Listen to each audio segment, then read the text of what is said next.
Welcome back to Spinning the Past. So, what do you do if you have something large, like a piece of fabric? This is 100% wool fabric I bought at the store. Or if you have an army blanket or something like that, something like that, I might do in the wash, even though I just did a video on doing most of it is hand done. But you know, yardage is long, and these things are really large. I'm hoping that some of you have a kind of a special cycle. I have a special wool cycle here, and that's what I'll be using.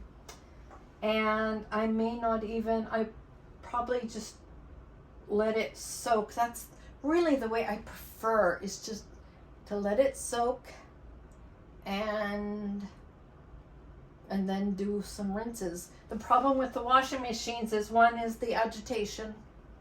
The second is if there's any changes in temperature from the wash to the, and mine does too. It's like, even though you put on a hot, it'll put a cold rinse on it. So you don't want that.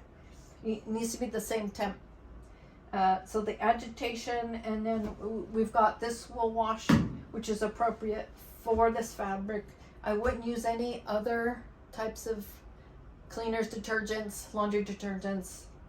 Something has to be really suited for wool. Yeah, so if you have a cycle on here, and I do, sometimes I will just do a spin. Sometimes I will do a rinse and spin. But what I don't like is when the water comes from the top and falls down onto the fabric. I don't like that, because I haven't had luck when that happens. It again, any like that kind of movement can agitate. Even just the pressure of the water can agitate and then cause felting. But for this fabric, which is going to be just a bias skirt, and we know we can be, bias skirts are very forgiving, especially in wool. And at this stage of it, this is my thinking. Okay, this is woolen. I said that. Beautiful stretch. And I serged, or you can zigzag the ends. Be sure, if you put it into a machine or something like that, be sure you somehow secure those ends, the cut ends of it. And then I will put it in here, and I will probably hang around and probably stop the machine, look at it. Like I said, it really doesn't need tons, but if you're going to treat wool the worst, this is the time to do it, before it's a garment. A garment is cut and it's shaped and it's sewn and everything, but this is a little bit more forgiving.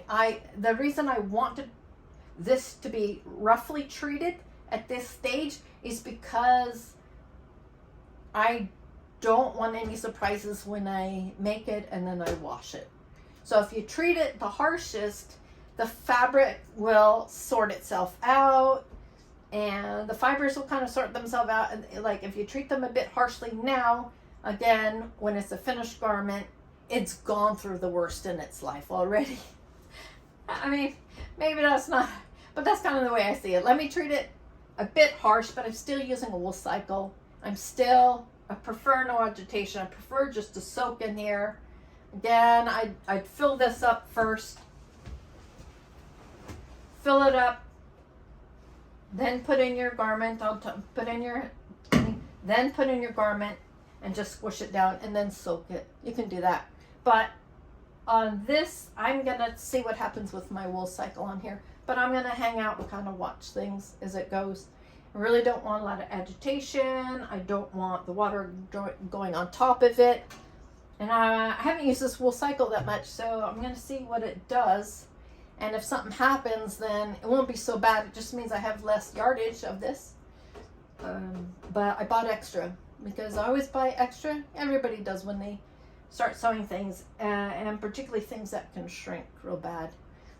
Even the cottons and everything, always buy extra, because the mills don't always finish them correctly. And if they shrink after the garment is made, that's worse than if it shrinks now. If I shrink it now, and say I happen to shrink it, don't mean to, but if it happens to shrink, better that it's now than when it's a finished garment and it shrinks and it's not wearable. You see what I mean? I hope I'm explaining that. So I am going to do some testing here with this wool cycle and see, first of all, whether it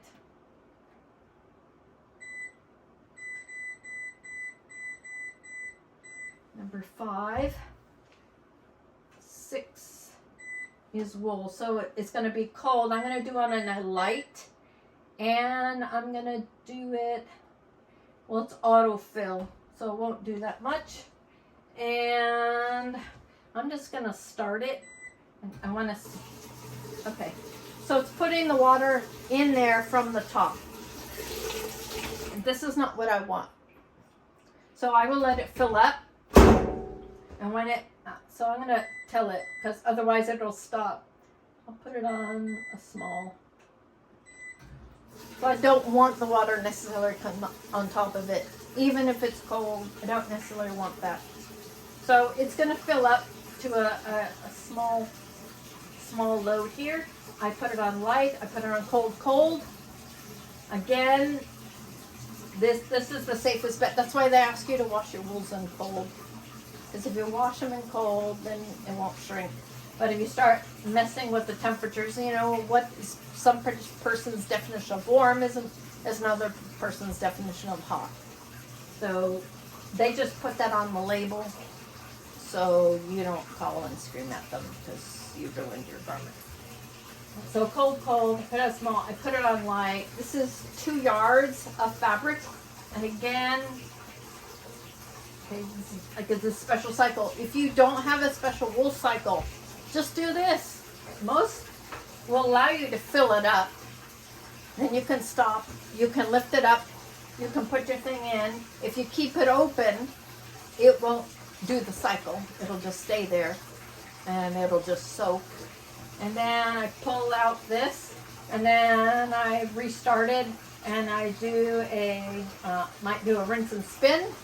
Again, let it come up, put it in, let it soak, and then I will hit the spin cycle, spin it out. Again, this is new fabric. It's not a finished garment. I need to be a little bit rough with it because I need any damage, any shrinkage, any weird things to happen when it's not a finished garment and you can't change it. Those are some of the hints that I have for doing yardage. This would be the same if I'm doing a wool blanket. I did do an army blanket, and I just put it on this regular cycle here, the wool cycle, and it came out fine. It was a bit, wonky stretch-wise, but when I hung it up and I kind of blocked it, it was fine. It's an army blanket. It doesn't need to be perfect, anything like that. They used to be treated roughly. So that's what I did. But this is a nice wool for garments. So you see the difference? One is a wool blanket. It's used to being harshly treated. And then you have this. The only thing is that we want this to be a fabric and not felt. Felt means all the fibers have come together and they've locked and they're not budging. So basically you have a matted mess. You've matted it. It can't move. And you've seen those. I'm sure all of you have made felt inadvertently. But we want this to stay a fabric. Look at that nice stretch. Look at this. Is just wool. Look at this. Look at this. This was the elastic of the day right here. It's beautiful, beautiful. Drapes so well.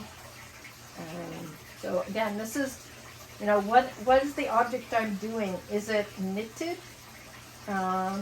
This is a twill. I can tell from the weave.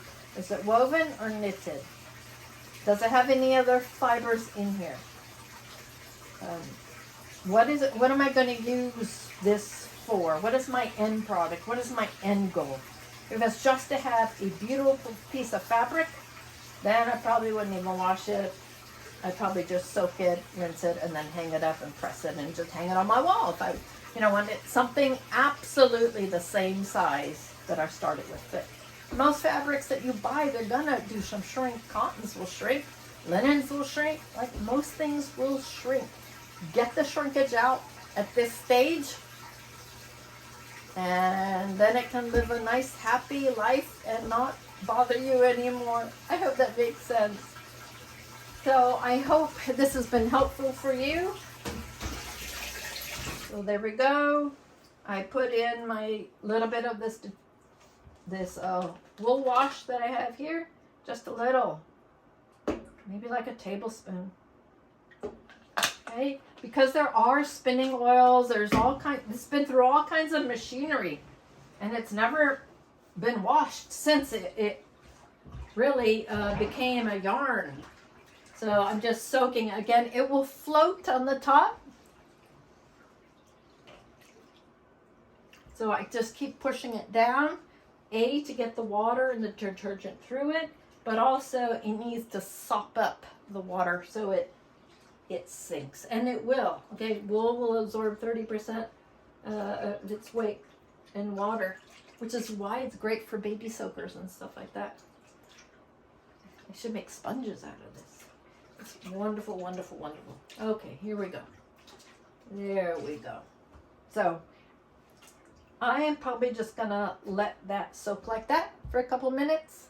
I'm gonna put this down, and then I will see what it does. I don't really want it to agitate that much.